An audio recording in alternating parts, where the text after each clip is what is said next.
मैं हूं राजेश सिन्हा और मेरे साथ मेरे वरिष्ठ सहयोगी दीपक चौरसिया जी हैं। आज हम फिर से बात ईरान युद्ध की ही करने वाले हैं, लेकिन हमारी जो चर्चा आज होगी वो डोनाल्ड ट्रंप के खिलाफ होगी। जो भी चर्चा आजकल पूरी ट्रंप के खिलाफ क्यों होना चाहते हैं आप? क्योंकि पूरी दुनिया उनके खिलाफ चल रही है, क्योंकि उन्होंने ये युद्ध जो थोपा है ये अनएक्सेप्टेबल है। इस तरह से जो किया गया है और जिस तरह से उन्होंने दुनिया को संकट में डाला है, ये गड़बड़ है।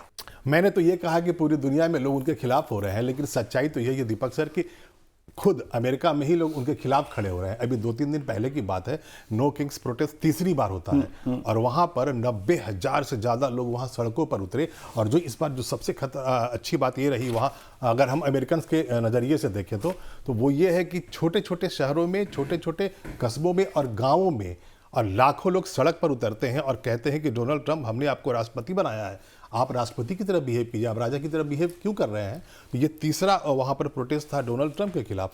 अभी जो मैं जो जानकारी जो लेकर आया, जो मैं आपसे समझना भी चाहूँगा कि अभी ब्रिटेन ने ये कहा है, ये नई जानकारी है कि वो अब हॉर्मुज स्ट्रेट को खोलना बहुत ज़रूरी है। पूरी दुनिया जानती है, डोनाल्ड ट्रंप भी जानते हैं कि वो फंस गए, क्योंकि हॉर्मुज स्ट्रेट को बंद कर रखा है। ईरान ने बारूदी सुरंगों का जाल बिछा और आज एक बात उसने और कही, आज जब मैं युद्ध भूमि कर रहा था तो उसने एक बड़ी बात ये कही कि हमारा बदला जब तक पूरा नहीं हो जाता हॉर्मुज स्ट्रेट नहीं खुलेगा। और अमेरिका और इजराइल के लिए तो हाँ, अमेरिका और इजराइल के लिए तो बिल्कुल नहीं खुलेगा, ये भी ईरान कह चुका है। ईरान को पता है कि यही एक जगह है जहां मैं डोनाल्ड ट्रंप को और इजराइल को दबा सकता हूं। जितने दिनों तक मैं इसे नहीं खोलूंगा, दुनिया पे दबाव पड़ेगा और दुनिया इन दोनों पे दबाव डालेगी। और जो अभी नई बात आई है कि जो ब्रिटेन के प्रधानमंत्री कीर स्टारमर ने कहा है कि वो हॉर्मुज स्ट्रेट को खोलने के लिए अब वो डोनाल्ड ट्रंप को नहीं बोलेंगे कि आप युद्ध को खत्म करो। वो अब बेंजामिन नेतन्याहू के पास नहीं जाएंगे, मशवरा नहीं देंगे कि हाँ आप लोगों ने गलत कर दिया है। उन्होंने एक थर्ड फ्रंट खोल लिया है। अब वो ये कह रहे हैं कि 35 देशों का एक समूह बना रहे हैं वो, जो आने वाले ब्रिटेन ने, कीर स्टारमर ने कहा है। और वो कह रहे हैं कि मैं आने वाले कुछ दिनों में ही एक समिट करूंगा और उस समिट में हम ये विचार करेंगे कि कैसे हम हॉर्मुज स्ट्रेट को खोल पाए, ताकि दुनिया में जो गैस और तेल की जो किल्लत हो गई है, जो इकोनॉमी जो पूरी दुनिया की बर्बादी की तरफ जाने लगी है, उसका रास्ता क्या निकाला जाए। तो आपको क्या लगता है, क्या सक्सेसफुल हो पाएगा ये? नहीं, सबसे बड़ा सवाल तो यहाँ पर ये खड़ा होता है कि ब्रिटेन ने ये स्टैंड क्यों लिया? क्योंकि ब्रिटेन के खिलाफ लगातार डोनाल्ड ट्रंप हमले कर रहे थे।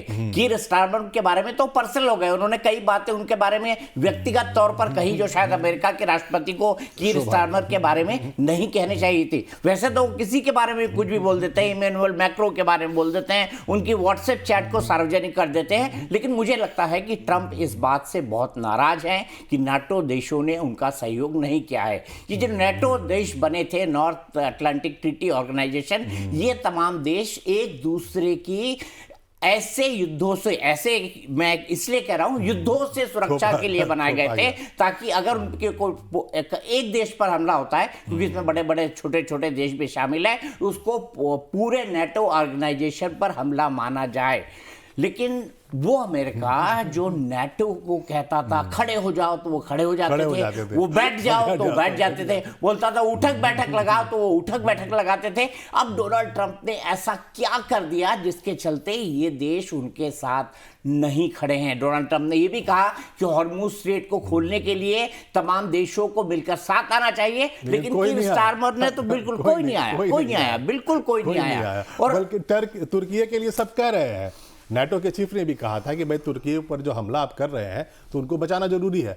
आप देखिए कि बचाने के लिए तुर्की के लिए कह रहे हैं, लेकिन जो चाहते हैं डोनाल्ड ट्रंप, और उनका क्या मानना है? उनका मानना यह है कि भाई हमारे जो सैनिक हैं वो अगर बैलिस्टिक मिसाइल चला रहे हैं, ड्रोन चला रहे हैं, अगर इजराइल चला रहा है ईरान के ऊपर, तो अगर नाटो के सारे देश मिल जाते हैं, कम से कम 4-5 बड़े देश मिल जाए, मान लीजिए फ्रांस मिल जाता है, यूके मिल जाता है, अगर जर्मनी है, अगर ये मिलकर अगर हमला करते हैं ईरान के ऊपर, तो जाहिर है ईरान टिक नहीं पाएगा।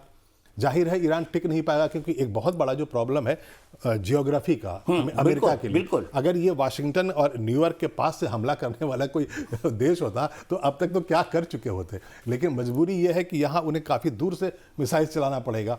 और दूसरा ये है कि जो उनके जो सैन्य अड्डे हैं ईरान के पास, वो उनकी कमज़ोर नस बन रही है।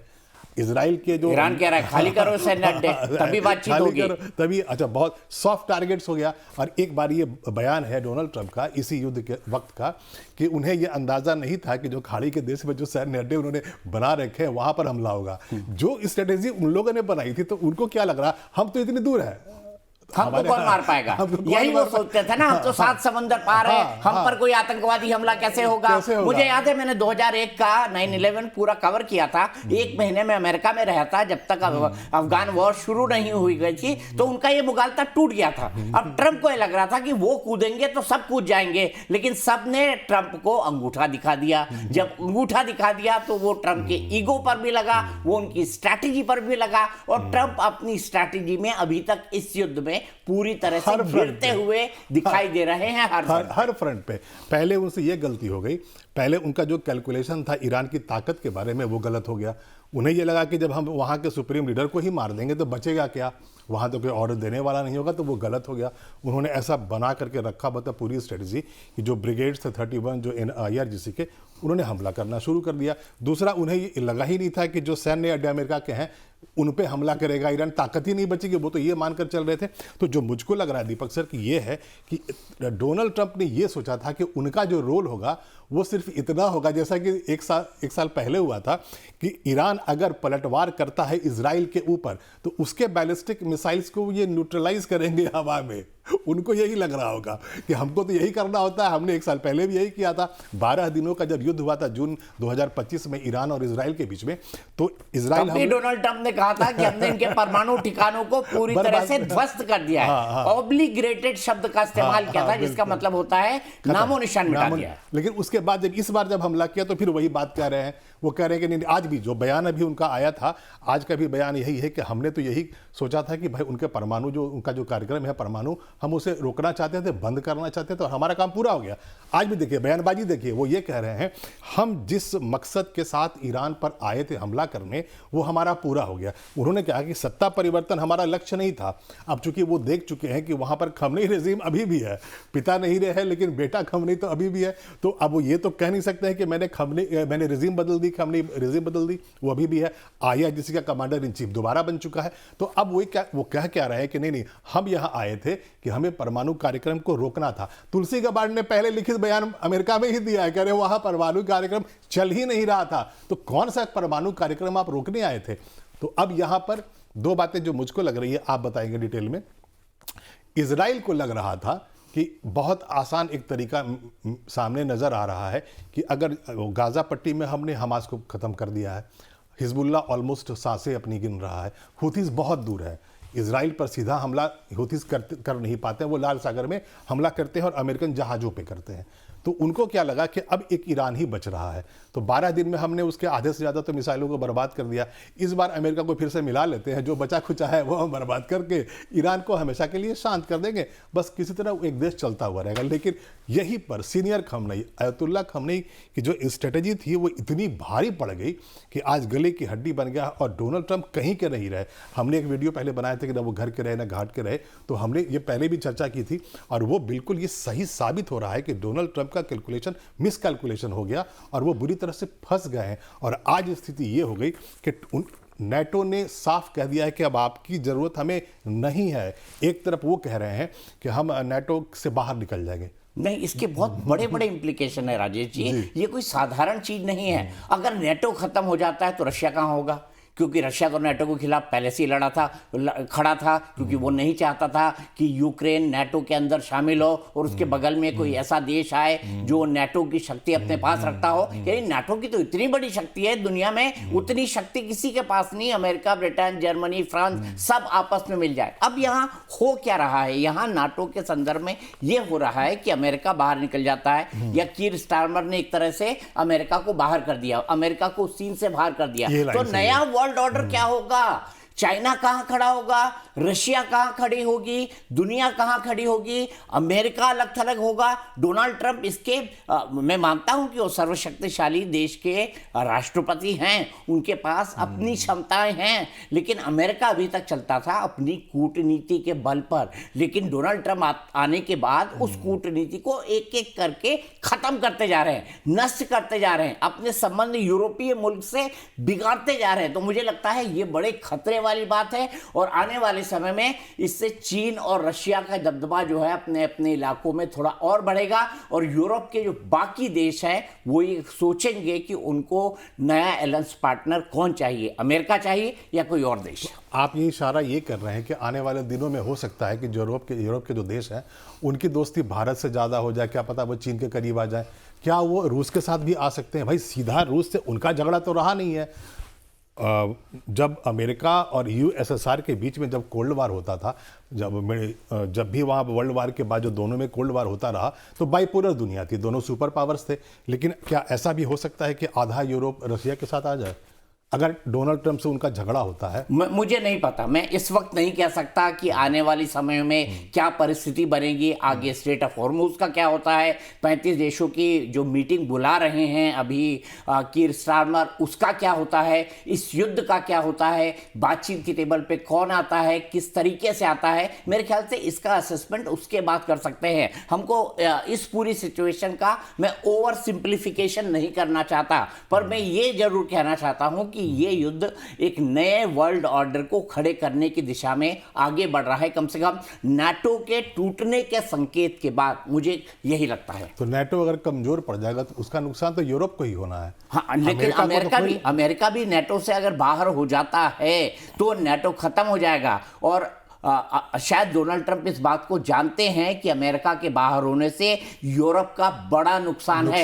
इसीलिए वो धमकियां दे रहे हैं, इसीलिए वो कह रहे हैं कि आ जाओ बातचीत के टेबल पर आ जाओ, लाइन बिछा लो, हमारे साथ बैठो, हमारे साथ युद्ध लड़ो। लेकिन मुझे लगता है कि जिस तरह के व्यवहार डोनाल्ड ट्रंप ने हाल ही के दिनों में किए हैं अपने दूसरे टर्म में, मुझे अब ऐसा लगता है कि वो जो दिल में गांठ होती है ना, यूरोपीय देशों के दिल में एक गांठ बन गई है अमेरिका के खिलाफ। आने वाले टाइम में एक नया वर्ल्ड ऑर्डर हम देखने वाले हैं जिसमें हो सकता है कि यूरोप एक तरफ हो जाए, नाटो ना रहे, लेकिन यूरोप के कई देश बहुत पावरफुल देश हैं वहाँ, तो वो एक तरफ हो जाए, अमेरिका एक तरफ हो जाए, और जो इधर हम जो ग्लोबल साउथ बोलते हैं, चाइना, आरआईसी का एक नया जो है फॉर्मूला लगातार रिवाइव इंडिया, चाइना और रूस कर रहे हैं, तो आरआईसी इधर मजबूत हो जाए, ब्रिक्स अलग है ही। तो मतलब अगर हम ये मान कर चलें कि अगर नाटो से बाहर अमेरिका हो जाता है, जो दुनिया मल्टीपोलर्स हो जाएगी और उसके बाद से सबके अपने अपने इंटरेस्ट होंगे। यूरोप का अपना इंटरेस्ट होगा, ग्लोबल साउथ का अपना इंटरेस्ट होगा, अमेरिका का अपना होगा। अब जो अमेरिका दादागिरी करता था उस पर तो बिल्कुल साफ दिखेगा सर।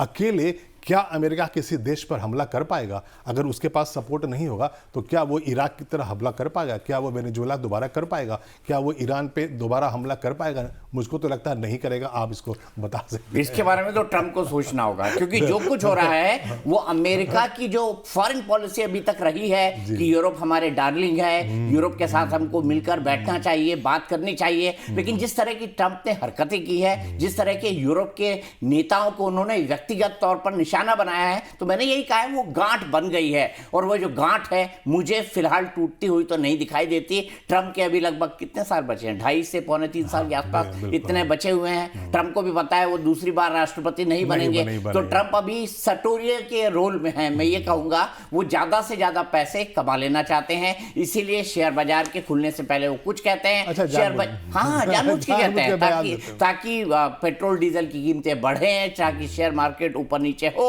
और इतने बड़े सटोरिये वो हैं शेयर बाजार की कि वो कुछ ना कुछ तो निकाल लेते होंगे। और अब हाँ बिल्कुल। और पाकिस्तान जो है, पाकिस्तान उनका डार्लिंग ऐसे ही थोड़ी ना बना है। उनके परिवार से क्रिप्टो करेंसी की डील हुई है, उनके परिवार के साथ ये डील हुई है कि जो रेयर अर्थ मिनरल्स अगर पाकिस्तान के अंदर पाए जाते हैं तो वहां पर होंगे। मुझे लगता है कि हमको आज के इस पॉडकास्ट को यहीं पे विराम देना चाहिए। हम बातचीत करते करते बड़े लंबे आ गए, लेकिन इतना तय है राजेश भाई कि G7 देशों, सॉरी नेटो देशों का कि ये जो टूट आज बिल्कुल जिस पर मुहर लग गई है कि ये टूट होने की पूरी पूरी संभावना है, ये दुनिया के अंदर एक नई वर्ल्ड ऑर्डर को पेश करेगा। तो आपको शायद ये समझ में आ गया होगा, जो हमने भी चर्चा की है उससे एक नया वर्ल्ड ऑर्डर दुनिया में अब सामने आने वाला है। अभी का जो नया वर्ल्ड ऑर्डर बनेगा उसमें कौन कितना पावरफुल होगा, क्या अमेरिका पावरफुल होगा, क्या यूरोप अलग से हो जाएगा, ये हम आने वाले अपने इस तरह के चर्चे में, इस तरह के जो हम वीडियोस बनाते हैं, आपको फिर से बताने आएंगे।